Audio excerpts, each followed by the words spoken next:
माधवेंद्रपुरी नाम के, वो भिक्षा नहीं मांगते थे। ऐसे अकिंचन महात्मा थे, मैं वो किसी से कहते नहीं थे कि मुझे दीजिए, वो बैठे रहते थे, कोई आके खुद कह जाए कि बाबा लो आपके लिए ये प्रसाद है, तो पाते थे। उनका नियम था, वो किसी से कहते नहीं थे कि मुझे प्रसाद दो या मुझे भिक्षा दो। कई बार तो 4-4 दिन तक कुछ नहीं मिलता था। वर्णन आता है कि 4-4, 5-5 दिन जब बीत जाते थे तब किशोरी जी ही कोई गोपी बन के जाती थी, ठाकुर जी ही कोई ग्वाला बन के जाते थे। कभी दूध दियाते, कभी रबड़ी दियाते, कभी रसगुल्ला दियाते, कभी रोटी, बासी रोटी दियाते माधवेंद्र जी को, क्योंकि उनका नियम था, वो मांगते नहीं थे। विचार करो, स्वयं श्री जी जाती थी खीर लेकर के, दूध लेकर के, रसगुल्ला लेकर के, और कोई ऐसी दीनहीन सी गोपी बन के जाती कि बाबा को लगती पता ना कोई ऐसी कोई गोपी होगी ब्रज की, आ गई है दूध लेके, बाबा ले पी लियो, दूध बचाओ घर को, लेकिन होती वो श्री जी थी। एक दिन जगन्नाथपुरी दर्शन का भाव बनाया और गोवर्धन से चलकर के माधवेंद्रपुरी दास जगन्नाथपुरी आ रहे थे। बीच रास्ते में बंगाल प्रांत में, बंगाल या उड़ीसा प्रांत में खीरचोरा गोपीनाथ, उड़ीसा में है बंगाल में, उड़ीसा में ही पड़ते हैं, बंगाल के पास पड़ते हैं, यहां से दूरी है। खीरचोरा गोपीनाथ, उनका नाम तो गोपीनाथ ही था, खीरचोरा तो बाद में पड़ गया। तो आज तक नियम है कि वहां 12 कुल्हड़ों में श्री गोपीनाथ जी को खीर का भोग लगता था, और जो मनोरथी भोग लगवाते थे सारा भोग उन्हीं को बांट दिया जाता था। माधवेंद्रपुरी जी जब दर्शन करने के लिए गए तो श्री गोपीनाथ जी का दर्शन किया, रात्रि शयन में 12 कुल्हड़ खीर का भोग रखा था। अब माधवेंद्र जी का स्वभाव नहीं था मांगने का कि प्रसाद भी ऐसे हाथ के, कोई पुजारी खुद ही कहते आओ प्रसाद ले जाओ तो ही मांगते लेते थे, अपने आप नहीं कहते थे। 3-4 दिन से सफर कर रहे भूखे प्यासे, गोपीनाथ जी के सामने जाके खूब नृत्य किया। पुजारी जी ने सारे मनोरथियों में खीर बांट दी, और खीर बांटने के बाद में मंदिर बंद कर दिया। माधवेंद्रपुरी जी भी वहां से प्रस्थान कर गए, बेचारे भूखे प्यासे एक वृक्ष के नीचे जाकर के बैठ गए। भजन कर रहे थे ठाकुर जी का, लेकिन भजन करते करते बार बार नेत्र खुल जाए, बार बार भजन रुक जाए। क्यों? भूख लग रही थी, लेकिन बोल सकते नहीं किसी से। गर्भगृह में बैठे गोपीनाथ जी को चैन नहीं आ रहा है, और गोपीनाथ जी सीधे पुजारी के स्वप्न में पहुंच गए और बोले कि मेरे एक परम भक्त माधवेंद्रपुरी आए हैं, वो बहुत तेज भूख लगी है उनको कुछ पवाओ। पुजारी जी बोले क्या पवाएं इतनी रात्रि का समय? बोले हमारा 12 कुल्हड़ का भोग लगता है खीर का। बोले हाँ, उसमें से एक खीर भोग बचा है, वही दिया। बोले कुछ नहीं बचा, मैंने सब बांट दिया मनोरथियों में। बोले तुमने 11 कुल्हड़ ही बांटे हैं, 12वां कुल्हड़ हमने छुपा लिया था अपनी जेब में। मंदिर आओ, खोलो, हमारे विग्रह के गोजा में आकर के, गोजा बोलते हैं जेब को, बोले हमारे जेब में आकर के देखो एक कुल्हड़ रखा है छुपा हुआ है। पुजारी जी के नेत्र खुले, स्नान किया, अर्धरात्रि में ठाकुर जी का विग्रह गर्भगृह खोल करके जैसे भीतर प्रवेश किया, ठाकुर जी के गोजा में जैसे हाथ डाला, सोई कुल्हड़ में खीर रखी थी। तब पुजारी जी बोले वाह रे खीर चोरा, खीर चुरा ली, अपनी प्रसाद की खीर चुरा ली अपने वैष्णव के लिए। और जाकर के पुजारी जी ने वो खीर बाबा को दी। बाबा बोले रात में 3 बजे पुजारी जी आप कैसे? तब पूरा वृत्तांत बताया। बोले कि रोज ठाकुर जी का भोग लगता है और मनोरथियों में बांटा जाता है, लेकिन आप अकिंचन हो, किसी से मांगते नहीं। अब ये बात किसी को नहीं पता थी, लेकिन पुजारी बता रहा तो माधवेंद्र जी रोने लगे, आपको कैसे पता मैं किसी से नहीं मांगता? बोले ठाकुर जी बता रहे थे। बोले आपको भूख लगी है इसलिए ठाकुर जी ने आपके लिए खीर को अपनी जेब में छुपा लिया। फिर कहां भूख लगनी थी, रोते रहे विरह से। बोले नाथ आपको पता है मेरा भाव, आपको, आप जानते हैं मुझको, मुझे इसी बात से इतनी प्रसन्नता है कि आप मुझे जानते हो। तब से गोपीनाथ जी का नाम पड़ गया खीर चोरा गोपीनाथ। अपने वैष्णव के लिए ठाकुर जी ने खीर चुराई। तो नियम इसलिए है ठाकुर जी का कि कोई प्रेम लक्षणा भक्ति से तोड़ के दिखाए, हट पूर्वक नहीं कि जबरदस्ती। इंद्रेश जी कथा में बोल रहे थे नियम में इसलिए ठाकुर जी की उसको कोई तोड़े। अब गर्भगृह में कोई जाने नहीं दे रहा जगन्नाथ जी के, हम कूद फांद के लड़ाई झगड़ा करके घेर के पुजारियों को घुसेंगे भीतर और सबको दिखाएंगे देखो हमने नियम तोड़ा। ऐसे नहीं, नियम तोड़ने का मतलब आप ना तोड़ो, आप प्रयास ना करो, ठाकुर जी प्रयास करें उसको तोड़ने का, उससे आगे आने का, उससे बाहर निकलने का। और श्री जगन्नाथ जी जितने नियमों में बंधे हैं उतने ही नियम तोड़ने में प्रसिद्ध हो रहे हैं। इनसे ज्यादा नियम किसी ने नहीं तोड़े। सब ठाकुरों में सबसे ज्यादा नियम तोड़ने वाले, नियम में रहने वाले भी श्री जगन्नाथ जी और नियम तोड़ने वाले भी श्री जगन्नाथ जी।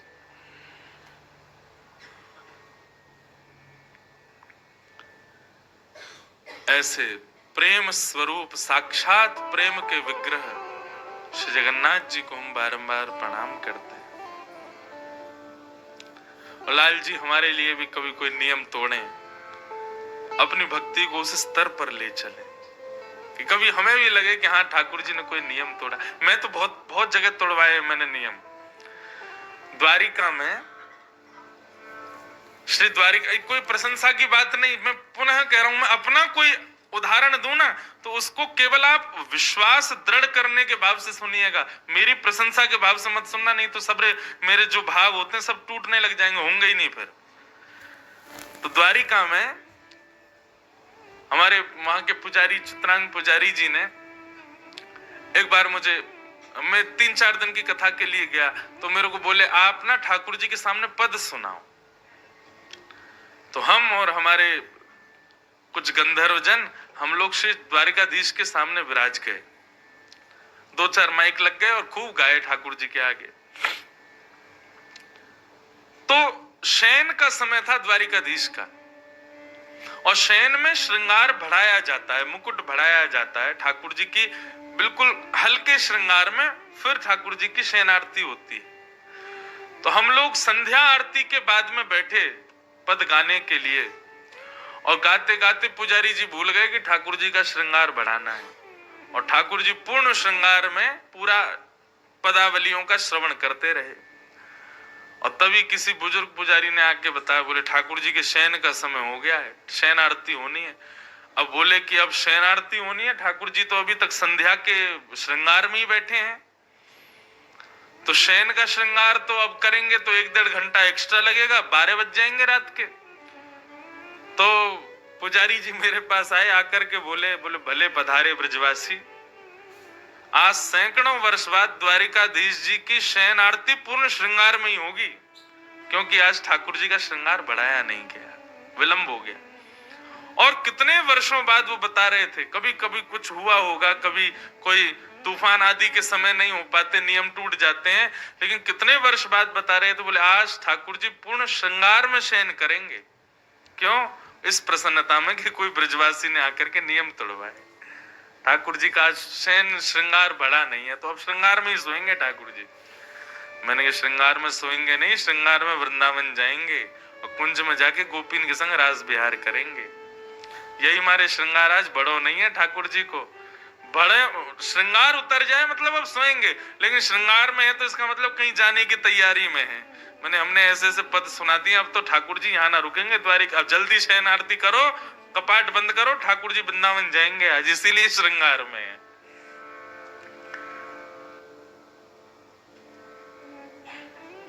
प्रेम लक्षणा भक्ति प्रकट तो करे कोई।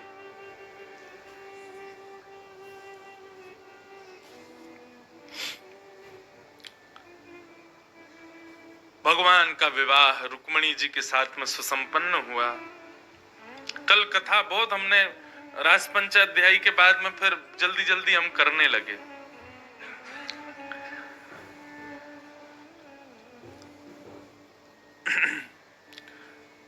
क्योंकि फिर मन में भाव आता है कि ज्यादा विलंब तक चलने वाला प्रसंग कहेंगे तो फिर जो क्रम के कुछ कल अतिथिगण आए थे फिर वो संभव नहीं हो पाता। मैं फिर उस भाव समाधि में पहुंच जाता, भाव साम्राज्य में आपको भी ले जाता कि ना आप उससे निकल पाते ना मैं, तो इसलिए फिर हम शीघ्र शीघ्र कह करके आगे बढ़े। तो कल रुक्मणी जी का सुंदर विवाह प्रसंग भी यहां हुआ। रुक्मणी जी के साथ में ठाकुर जी का विवाह हुआ, तो प्रश्न उठता है किशोरी जी के साथ क्यों नहीं हुआ? हमारी श्री राधा रानी, बंधुओं देखो, आप स्वयं से प्रेम करते हो, आप स्वयं से अत्यंत स्नेह करते हो, लेकिन स्नेह का तात्पर्य हमेशा विवाह नहीं होता।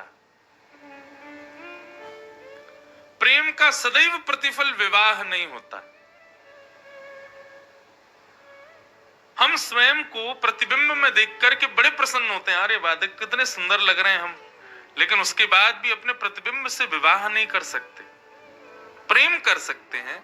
ऐसे ही श्री जगन्नाथ जी का प्रतिबिंब है किशोरी जी, हमारे द्वारिकाधीश का प्रतिबिंब है किशोरी जी, श्री वृंदावन बिहारी लाल का प्रतिबिंब है श्री राधा रानी।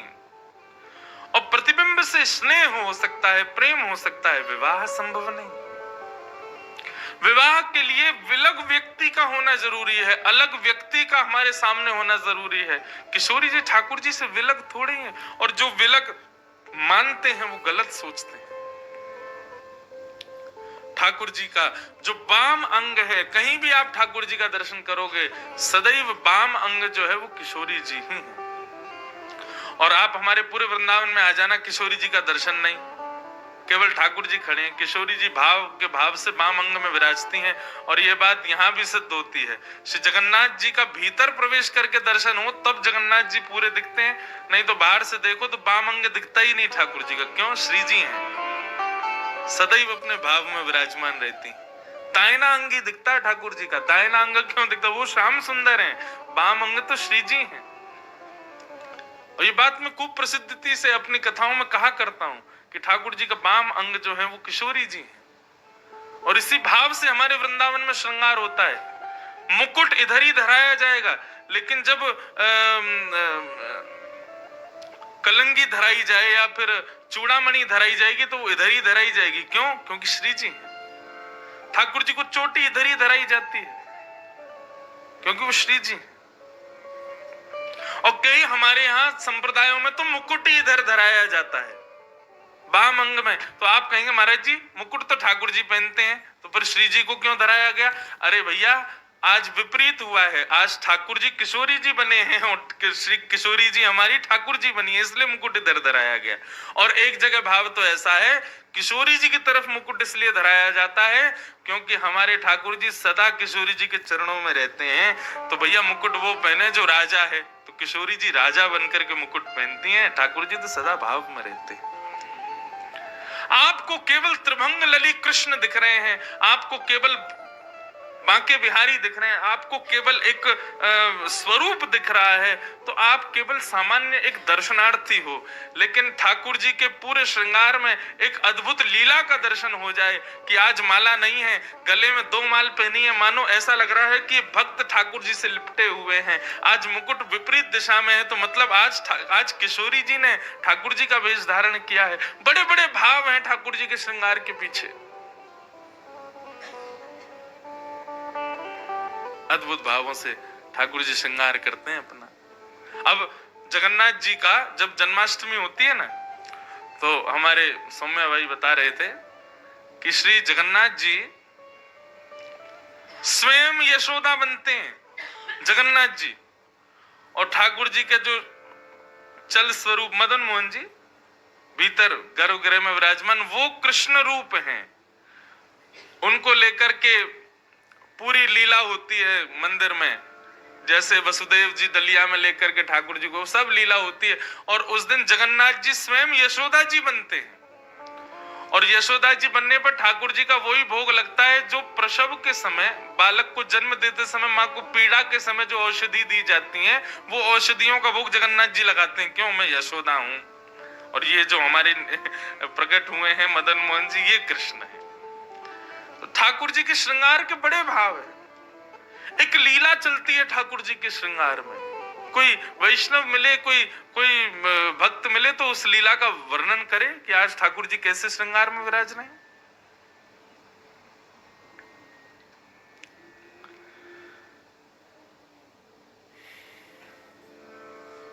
तो किशोरी जी से विवाह इसलिए नहीं हुआ क्योंकि कोई विलग नहीं है। राधा कृष्ण स्वरूपाम वै कृष्णम राधा स्वरूपिणम कलात्मानं निकुंजस्थं गुरु रूपम सदा भजे। दोनों में कोई अंतर नहीं,